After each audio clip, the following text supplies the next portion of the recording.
My name is Jason Tesler, second generation owner of Just Dashes, and this is our 1962 to 1965 Ford Fairlane Reproduction dash. A lot of questions that we get asked about this is, what is it made out of? So we use vacuum formed dash vinyl. We use high density foam underneath.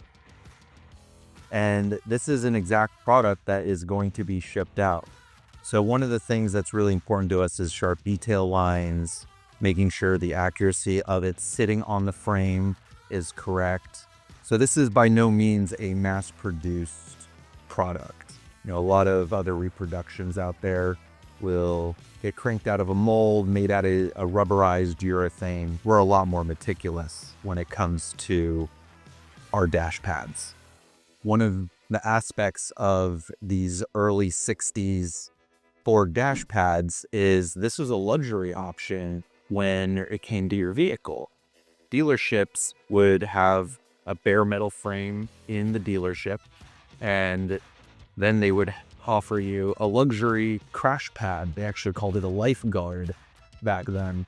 And then they would install it in afterwards. So in your vehicle, you don't actually have anything to pull off of the dash. There's nothing to unbolt from your car to send it into us. In fact, this metal frame underneath it has been cut out of a 62, 65 Fairlane.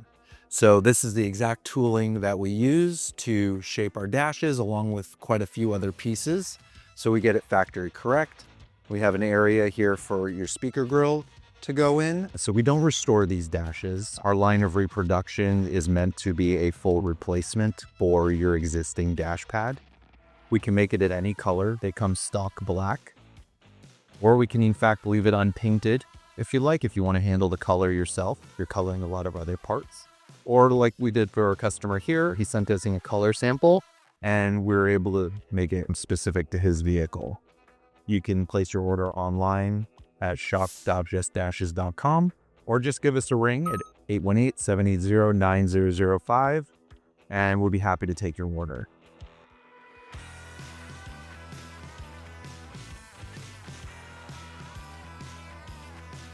Give us a ring. Let us know if you have any other questions. Talk to you soon.